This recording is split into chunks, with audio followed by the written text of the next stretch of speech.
नमस्कार साथियों, मैं मनीष भारती संस्कृति आईएएस प्लेटफॉर्म पर आप सभी का स्वागत करता हूं। साथियों, यदि मैं आपसे कहूं कि इस देश में किसी एक सबसे विश्वसनीय संस्था के विषय में बताइए तो निश्चित तौर पर संभव है आप यूपीएससी का नाम लेंगे। यूपीएससी यानी कि यूनियन पब्लिक सर्विस कमीशन, संघ लोक सेवा आयोग। इस आयोग की संस्था की यह जिम्मेदारी है कि इस देश के सबसे समझदार लोगों को चुनकर के आईएएस आईपीएस बनाए, ताकि यही लोग इस देश में नीति निर्माण का काम करते हैं। देश के प्रथम उप प्रधानमंत्री और गृह मंत्री सरदार वल्लभ भाई पटेल ने सिविल सर्वेंट को इस देश के लिए स्टील फ्रेम ऑफ इंडिया कहा था।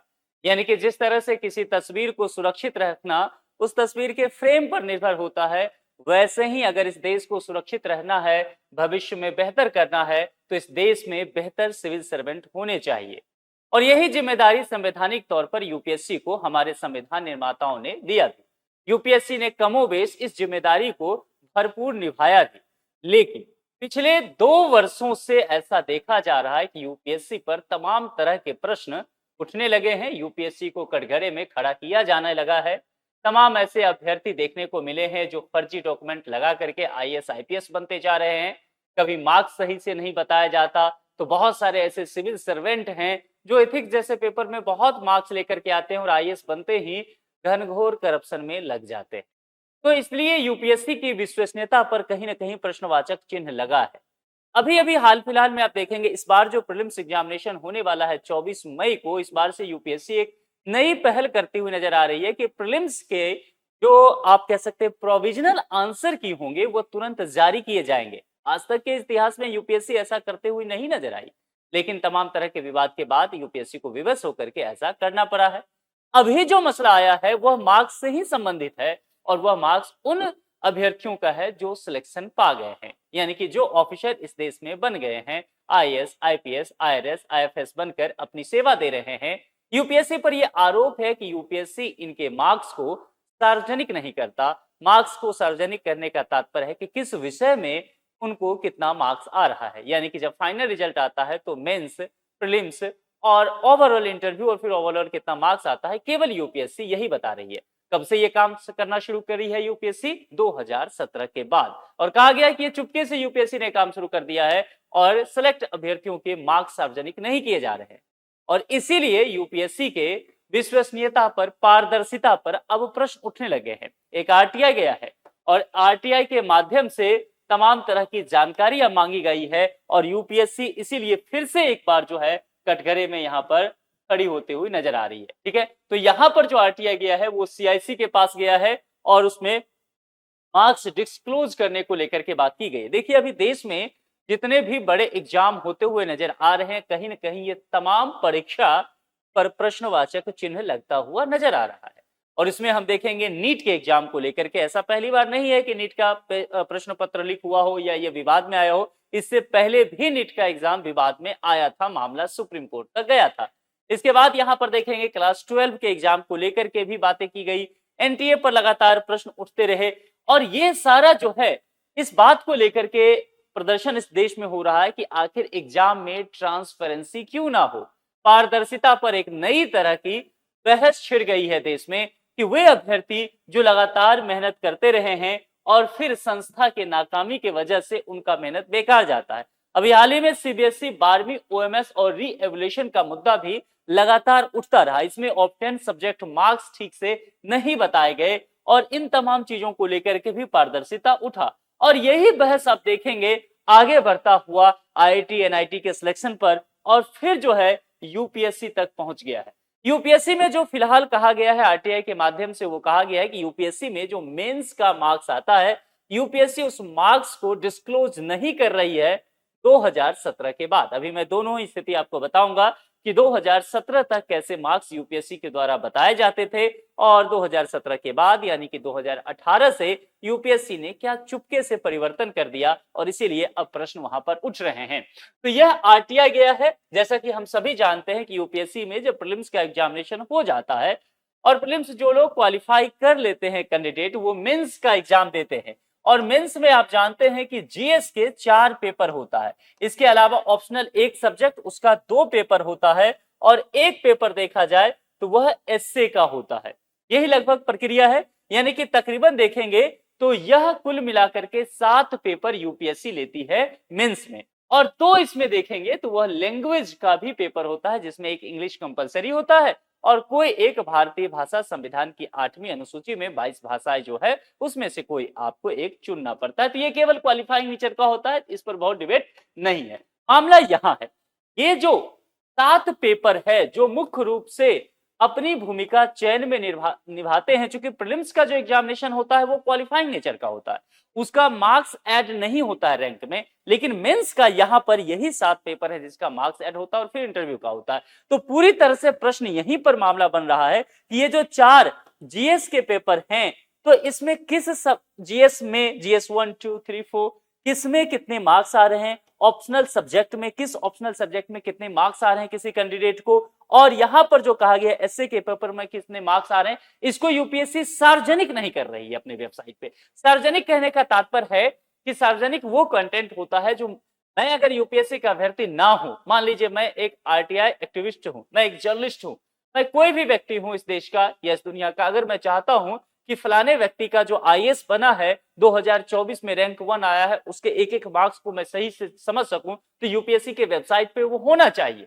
अभी तक क्या हो रहा था, 2017 तक तो ये चल रहा था, लेकिन 2017 के बाद मामला बदल गया और मामला बदल के क्या हुआ कि जो आईएएस बनता है या आईपीएस बनता है उसके पास उसका रोल नंबर पासवर्ड होता है, वो क्लिक करके अपनी चीजें तो जान लेता है, वो समझ लेता है कि उसको कितना कितना मार्क्स आया है। वो अगर शेयर करे किसी के साथ सोशल मीडिया पे या बाकी जगहों पर तब तो आप जान पाएंगे, लेकिन अगर वो शेयर करने से मना कर दे सिलेक्टेड कैंडिडेट, तो फिर आप चाह के भी उसके मार्क्स को नहीं जान पाएंगे। तो उठ गया ना पारदर्शिता पर प्रश्न कि भाई क्यों नहीं आखिर हम इस मार्क्स को जान सकते हैं।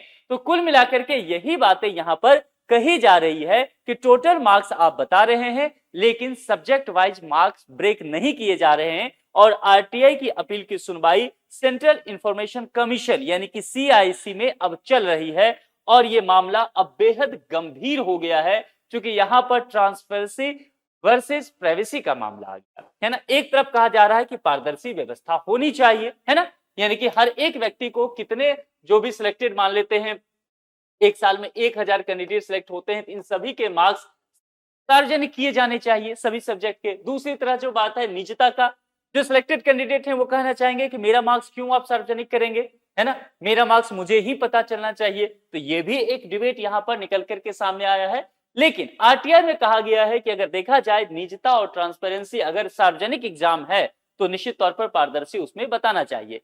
और ये मामला जो है डीओपीटी यानी कि प्राइम मिनिस्टर ऑफिस के अंतर्गत ये संस्था काम करती है, यही कार्मिक मंत्रालय जो है पूरी तरह से सिलेक्शन वगैरह का प्रोसेस देखती है और यूपीएससी से कह सकते हैं संस्था से कोऑर्डिनेशन बना करके भी काम डीओपीटी का चलना है। तो कुल मिलाकर के यहां पर यह कहा गया है, डीओपीटी का तर्क है कि डिटेल्ड मार्क्स अगर हम देते हैं तो तमाम तरह के कोचिंग इंस्टीट्यूट जो हैं वह इसका गलत इस्तेमाल कर सकते हैं, यानी कि बता सकते हैं कि फलाने सब्जेक्ट में अधिक मार्क्स आ रहे हैं तो यही ऑप्शनल आप रखो, इसी तरह से पढ़ो, ये चीजें कही जा सकती है। कुल मिलाकर के आरटीआई में जो व्यक्ति ने आरटीआई डाला है उनका भी यही कहना है कि कोचिंग वाले मुद्दा ही बताया जा रहा है, लेकिन इस दोनों में अलग अलग फर्क है।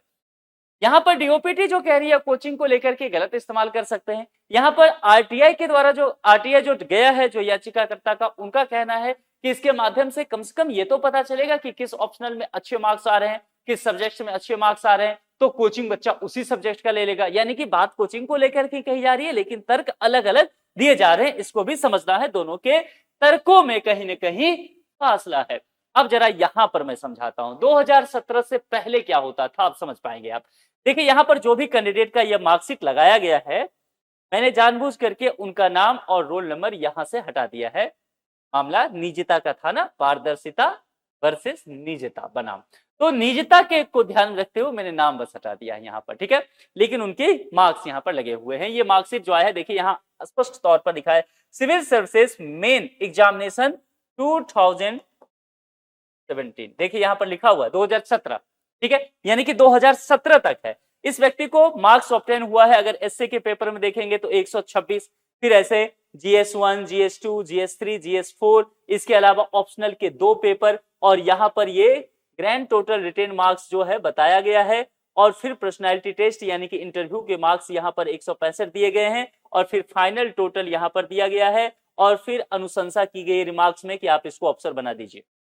इस तरह से ब्रेक किए गए नंबर, तो सबका नंबर पता चल रहा है ना आपको। ये सार्वजनिक था तो लोग देख सकते थे कि किस सब्जेक्ट में कितने मार्क्स आए हैं, किस ऑप्शनल में, ऐसे में कितना आ रहा है, ये सारा चीज पता चलता था। लेकिन आगे चलते, ये 2017 तक ध्यान रखिएगा, आप सब देख सकते थे।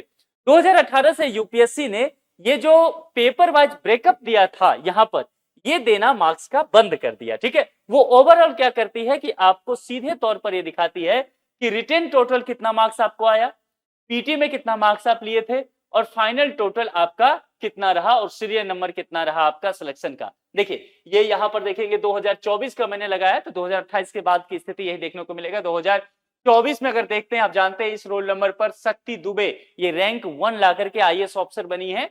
इनका यहां पर रिटन टोटल यहां पर देखा जाए तो आपको इसमें देखने को मिलेगा। और यहां पर ये जो पर्सनालिटी टेस्ट है, पीटी मतलब यहां पर ये प्रीलिम्स नहीं, ध्यान रखिएगा, ये इंटरव्यू रखिएगा, है ना। कई बार क्या होता है पॉपुलर वे में पीटी बोलते हैं दोनों का, पीटी प्रीलिम्स को भी बोल देते हैं, और अगर ऑफिशियली देखेंगे तो इंटरव्यू को पीटी कहा जाता है पर्सनालिटी टेस्ट के नजरिए से। तो यहाँ पर 200 मार्क्स इनको 275 में से आया है, और यहाँ पर 843 आया है, जोड़ करके 1043 नंबर बना है, और इनको रैंक 1 मिला है, ये आईएएस ऑफिसर बनी है 2024 में। आप सब इनके विषय में जानते हैं। ठीक इसी तरह से सभी के मार्क्स आपको देखने को मिलेंगे कि इंटरव्यू और यहाँ पर जो है रिटन एग्जामिनेशन का। प्रीलिम्स का इसलिए मैं यहाँ पर चर्चा नहीं कर रहा हूं, क्योंकि प्रीलिम्स क्वालिफाइंग होता है, वो ऐड नहीं होता, उसके अकॉर्डिंग रैंक नहीं तैयार किए जाते हैं। लेकिन क्या यहाँ पर आप चाह करके भी शक्ति दुबे का या बाकी जितने भी कैंडिडेट हैं सब्जेक्ट वाइज मार्क्स देख पाए? क्या यहाँ यूपीएससी ने बताया आपको कि रिटन में ऑप्शनल में कितने मार्क्स आए, जीएस में कितने मार्क्स आए, जीएस2 में कितने आए, या ऐसे के पेपर में कितने आए? नहीं बताया यूपीएससी ने। यूपीएससी ने केवल इंटरव्यू के मार्क्स बताए और जोड़ करके एक साथ बता दिया कि लीजिए इतने मार्क्स, आप 7 पेपर, वो 7 पेपर का मार्क्स एक साथ जोड़ के बताया गया है। यहाँ अलग अलग मार्क्स नहीं दिया गया है, यही बात कहा जा रहा है। और यहां पर देखिए अलग अलग पेपर में अलग अलग मार्क्स 2017 तक दिया जा रहा था ना। अचानक ने यूपीएससी ने क्या किया, अचानक से यूपीएससी ये पैटर्न पकड़ ली 2018 से। और यूपीएससी ने ये कोई ऑफिशियल नोटिफिकेशन नहीं है यूपीएससी का। यूपीएससी के वेबसाइट पे जाइए, वहां सर्च कीजिए, कोई जानकारी यूपीएससी के द्वारा नहीं दिया गया है कि 2018 से अब इस तरह की प्रक्रिया हम अपना रहे हैं। इस बात को लेकर के किसी भी तरह का स्पष्टीकरण कभी भी यूपीएससी ने नहीं जारी किया, अपने मन से इस काम को लागू कर दिया। इसीलिए प्रश्न उठ रहा है कि आप इतनी बड़ी संस्था हैं, आपको ये जिम्मेदारी दी गई है कि इस देश के स्टील फ्रेम ऑफ इंडिया को चुन करके लाइए, यानी कि टॉप के जो सिविल सर्वेंट हो सकते हैं वो आप इस देश को दीजिए, है ना, जो इस देश के लिए पॉलिसी मेकिंग का काम कर पाए, यह देश जो है उनके विचारों पर, उनके नजरिए से आगे बढ़ पाए, है ना, जन कल्याण की भावना पुष्ट हो पाए। लेकिन जब पारदर्शिता नहीं रहेगी तो ये कैसे तय किया जा सकता है कि अंदर कितने मार्क्स किस कैंडिडेट को मिल रहा है? कभी प्रश्न भी उठाना पड़े तो प्रश्न उठाने की गुंजाइश नहीं बनी रह जाएगी। ये बातें यहां पर कही जा रही है। तो सीआईसी में क्या क्या हुआ है जरा आप समझते हैं। आरटीआई अपीलकर्ता का तर्क क्या है कि कोचिंग इंस्टीट्यूट क्या करते हैं, झूठे विज्ञापन दे सकते हैं। यानी कि वो बता देते हैं कि देखिए अगर आप हिंदी माध्यम के स्टूडेंट हैं तो हिंदी माध्यम के स्टूडेंट जो है लगातार यही सब्जेक्ट ऑप्शनल में रखते हैं, कोई एक सब्जेक्ट को लेकर के बात कर सकते हैं, इस सब्जेक्ट में हिंदी माध्यम के अच्छे रिजल्ट आते हैं, पता चले सारे स्टूडेंट, चूंकि उनको ऑप्शनल सभी का दिख नहीं रहा है मार्क्स, तो वो जो कोचिंग वाले बताएंगे उधर चल देंगे, संभव है। या गुमराह हो सकते हैं, मान लेते हैं कोचिंग वाले नहीं, कोई सीनियर ही कह दे, है ना, कोई सेल्फ स्टडी कर रहा हो तो फिर उसे तो खुद से पता होना चाहिए ना, वो यूपीएससी के वेबसाइट पर जाए खुद ही रिव्यू कर ले कि कौन सा ऑप्शनल मुझे रखना है, या ऐसे में किस तरह से इस बार मार्किंग हो रहा है, पिछले 4 साल से कैसे चल रहा है, किस जीएस पेपर को कैसे प्रिपेयर करना है, ये पूरा उसका हक होना चाहिए किसी भी कैंडिडेट का कि वो पिछला मार्क्स देख सके। तो यहाँ पर नहीं है, और इन तमाम चीजों को लेकर के कहीं ना कहीं प्रश्न उठ रहे हैं कि आप मार्क्स को क्यों छुपा रहे हैं।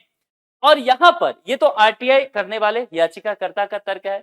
जब ये मामला डीओपीटी के पास गया कार्मिक विभाग का, तो उसने तर्क दिया कि देखिए यहां पर हम इसीलिए डिटेल मार्क्स सार्वजनिक नहीं कर रहे हैं कि इसका फायदा कोचिंग इंस्टीट्यूट उठा सकते हैं, क्योंकि उनके पास डेटा चला जाएगा और उस डेटा के आधार पर वो किसी एक ऑप्शनल सब्जेक्ट को या किसी पेपर को बेचना शुरू कर देंगे। अब देखिए दोनों के तर्क कोचिंग को ही लेकर के, केंद्र में कोचिंग है लेकिन अलग अलग विचार हैं, एक नकारात्मक सोच के साथ चल रहे हैं, एक सकारात्मक सोच के साथ चल रहे हैं, और इसीलिए यह मुद्दा जो है फंसता हुआ चला जा रहा है। लेकिन तर्क जो भी हो, मामला यह है कि मार्क्स तो सार्वजनिक करने ही चाहिए, उसको छुपाया क्यों जा रहा है यूपीएससी के द्वारा, आखिर यूपीएससी की क्या मंशा है। तो सीआईसी ने क्या कहा है, सूचना आयुक्त जो है आनंदी रामलिंगन, वो कह रही है कि यूपीएससी या आप उसको ऑब्लिक डीओपीटी करिए, चूंकि यही इसको कार्मिक मंत्रालय देखती है, यह स्पष्ट नहीं कर पाए कि 2018 में मार्क्स ब्रेकअप बंद क्यों किया गया। क्योंकि सीआईसी के पास सबसे पहले तो आप ये जानकारी दीजिए ना कि 2017 से आपने अचानक बंद क्यों किया? क्या 2017 में यूपीएससी ने नोटिफिकेशन जारी किया था कि 2018 से अब हम इस तरह के डिटेल मार्क्स देना बंद करेंगे? अगर ऐसा होता तो उस वक्त ही आंदोलन हो जाता देश भर में, लेकिन ऐसे तो कोई जानकारी दिया नहीं गया। अभी भी जब सीएससी के द्वारा पूछा गया तो यूपीएससी ने, और दूसरी बात, अगर डीओपीटी कह रहे हैं तो मान के हम चल रहे हैं यूपीएससी से उन्होंने पूछा होगा, ठीक है। तो यहां पर संस्था के द्वारा कहा जा रहा है अपनी जिम्मेदारी ना लेते हुए XYZ कोचिंग पर फेंक रहे हैं। अरे ऐसे कैसे चल सकता है? मतलब कोचिंग इंस्टीट्यूट को आप टारगेट करते हुए अपनी जिम्मेदारी से कैसे बच सकते हैं? ये तो बड़ी अजीब सी तर्क है। और यही बात सीएससी ने भी कहा, यही कहा कि जो आप तर्क दे रहे हैं वह तर्क किसी काम के नहीं है, और इसीलिए कहा गया कि मार्क्स ब्रेकअप बंद क्यों हुआ यह स्पष्ट आप नहीं बता पाए हैं। कोई policy decision, circular, file noting, ये सब जो है आयोग से कहा गया है कि आप जो जवाब था वो नहीं दिए हैं, तो आयोग ने विभाग से विस्तृत जवाब अब यहां पर मांग लिया है। इससे क्या समस्याएं हो सकती है? पारदर्शिता के पक्ष में अगर देखेंगे, उम्मीदवारों को इवैल्यूएशन ट्रेंड समझने में मदद मिलेगा। ऑप्शनल सब्जेक्ट का बहुत बड़ा रोल होता है यूपीएससी में, और देखेंगे 500 मार्क्स का ऑप्शनल एक सब्जेक्ट होता है ना, एक सब्जेक्ट जिसके 2 पेपर होते हैं कुल मिला के, पेपर 1 और पेपर 2। तो इसका अपना एक बेहद महत्वपूर्ण रोल है, और ये वेरी करता है। कोई सब्जेक्ट कभी ज्यादा मार्क्स आ रहा है, किसी का कम मार्क्स आ रहा है, तो यहां पर कम से कम समझने के लिए तो अभ्यर्थियों को मिले। यूपीएससी पर निश्चित तौर पर इससे भरोसा बढ़ेगा। एक ऐसी संस्था जिस पर देश के सबसे उत्कृष्ट लोगों को चयन करने की जिम्मेदारी हो, उस पर कम से कम भरोसा तो होना ही चाहिए ना, उस पर कोई प्रश्न तो ना उठे, इतनी तो बात बनती है। वही नहीं हो रहा है। गोपनीयता के पक्ष में आप जब निजता की बात करते हैं तो चयनित उम्मीदवारों को निजी जानकारी यहां पर उजागर होगी, और परफॉर्मेंस प्रोफाइलिंग शुरू हो सकता है। ये सारी बातें हैं, लेकिन वही बात है कि जब सार्वजनिक चीज आप हैं, सार्वजनिक दुनिया में है, पब्लिक लाइफ में है, तो निश्चित तौर पर फिर वहां पर ट्रांसपेरेंसी को अधिक महत्व दिया जाना चाहिए। कोचिंग इंडस्ट्री को लेकर के अलग अलग बातें दोनों ही के द्वारा कहा गया, जिसमें से ये कहा गया खास करके ऑप्शनल सब्जेक्ट को लेकर के, जो स्कोरिंग ऑप्शनल होगा कोचिंग इंस्टीट्यूट फिर उसके बाद उधर ही ध्यान दिलाते नजर आएंगे, है ना। तो ये सारी बातें हैं, लेकिन समस्या देखिए इस बात को लेके है कि अगर कोचिंग पर आप जिम्मेदारी सौंपते हैं, आयोग इससे बच नहीं सकता, क्योंकि जनरली अभी भी ऑप्शनल कोई भी स्टूडेंट चयन करता है तो वह अपनी सहूलियत के हिसाब से वो देखता है कि उस सब्जेक्ट के साथ कंफर्टेबल है कि नहीं। वो उस सब्जेक्ट के ट्रेंड जो कुछ चल रहे हैं, कुछ सिलेक्टेड लोग हैं, उनका वो मार्क्स देख ही लेते हैं, या कोचिंग वाले वैसे भी बताते हैं, आंख मूंद कर तो कोई ऑप्शनल ले नहीं लेता है। तो डीओपीटी इन तमाम चीजों से स्पष्टीकरण देने से नहीं बच पाएगी, ये जवाब अधूरा सा नजर आ रहा है।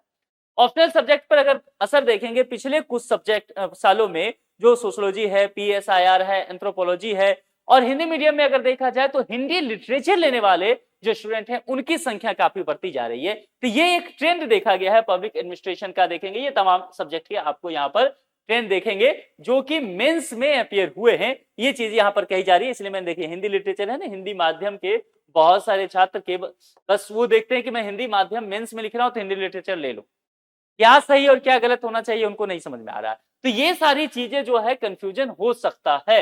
और बेस्ट ऑप्शनल की अगर बात आंसर राइटिंग में करेंगे, कुछ समय से जो कैंडिडेट अपीयर हो रहे हैं उसमें से कितने का सिलेक्शन हो रहा है, सक्सेस रेट क्या है, वो यहाँ पर बताया गया है। जिसमें कुछ सब्जेक्ट को लेकर के अगर आप देखेंगे, जिस सबसे ज्यादा सक्सेस रेट की जो बात की गई, यूपीएससी ने जो अपना रिपोर्ट सौंपा है उसमें कहा गया है पीएसआईआर का 8.9% जो है सक्सेस रेट है। बाकी सारे सब्जेक्ट के तुलना में देखेंगे, पबैट का भी 8.6 है और सोशियोलॉजी का भी 8.5 है। बाकी सभी जो है 8 से नीचे आपको नजर आएंगे। ये कुल मिलाकर के ये ट्रेंड देखने को मिला है, ठीक है। तो ये निश्चित तौर पर पहले से स्कोरिंग इन सभी सब्जेक्ट को कहा जाता है, और वैसे भी स्टूडेंट जो है यही सब्जेक्ट चूज करते हैं। तो डीओपीटी जो ऑप्शनल पर फेंक रहे हैं या कह रहे हैं कोचिंग को लेकर के, ये बहुत दुरुस्त जानकारी नहीं मिलती है। तो कुल मिलाकर के ये है यूपीएससी की विश्वसनीयता एक बार फिर से कटघरे में है। और पिछले 2-3 सालों में जिस तरह से यूपीएससी पर कई प्रश्न उठे हैं, उसके बाद ये मामला अधिक तूल पकड़ता हुआ नजर आ रहा है। अगर कुछ मामलों की आपको मैं जानकारी दूं तो यहां पर देखेंगे कि न्यूज आया था जिसके अंतर्गत कहा गया था कि 22 जो आईएएस आईपीएस ऑफिसर्स हैं उन्होंने जो सर्टिफिकेट सबमिट किया अपना आईएएस आईपीएस बनने के लिए, एग्जाम देने के लिए, वो फेक है। और इसके अलावा कई और भी क्लेम इन तमाम चीजों को लेकर के कहा गया। खास करके लास्ट जो देखेंगे लास्ट ईयर पूजा खेडकर वाला मामला जो वहां पर महाराष्ट्र कैडर से उठा था, उसने पूरे देश को हिला करके रख दिया और अंततः यूपीएससी को बड़ी शर्मिंदगी उठानी पड़ी, पूरी उम्मीदवारी जो है निरस्त करना पड़ गया। इसके अलावा देखेंगे कई आईएएस जो हैं वह बहुत मोटी रकम रिश्वत में लेते हुए पकड़े गए हैं। तो कुल मिलाकर के यूपीएससी के जो आप देखेंगे ना, वो पूरी तरह से विश्वसनीयता पर लगातार प्रश्न उठना शुरू हो गया है और इसीलिए अब ये मामला फिर से सीआईसी में है और सीआईसी इस पर काम कर रही है। सरकार से जवाब मांगा गया है आरटीआई के माध्यम से। आरटीआई कार्यकर्ता का कहना है कि 2018 के से लेकर के, यानी कि 17 के बाद 2018 से लेकर के और अभी तक जितने भी सिविल सर्वेंट सिलेक्ट हुए हैं सभी के डिटेल में सब्जेक्ट ब्रेक करके मार्क्स जारी किए जाएं। और ये अब एक बड़ा मसला इस देश में हो चुका है। क्या आपको भी लगता है कि वाकई यूपीएससी सेलेक्ट सिविल सर्वेंट के मार्क्स को छुपा रही है और पिछले कुछ समय से ऐसे लोगों का सिलेक्शन हो रहा है जिस पर लगातार प्रश्न उठता जा रहा है कि इन्हें आईएएस आईपीएस नहीं बनना चाहिए था, ये उस कसौटी पर नहीं खड़े उतर रहे हैं, फिर भी यूपीएससी उनका चयन कैसे कर रही है? यूपीएससी से लगातार चूक कैसे होता जा रहा है? क्या यूपीएससी पारदर्शिता से कहीं ना कहीं समझौता कर रही है? क्या यूपीएससी वाकई विश्वसनीय संस्था नहीं रह गई है? बाकी जैसे इंस्टीट्यूट हैं, एजेंसियां हैं एग्जाम की जिस पर लगातार पेपर लीक और तमाम तरह के प्रश्न उठ रहे हैं, क्या यूपीएससी भी उसी धरे में शामिल हो चुकी है? आप अपने तमाम विचार जो हैं कमेंट बॉक्स में तर्क के साथ लिख करके जरूर बताइए। जुड़ने के लिए आप सभी का बहुत बहुत शुक्रिया। चैनल को सब्सक्राइब जरूर कर लें। Thank you so much.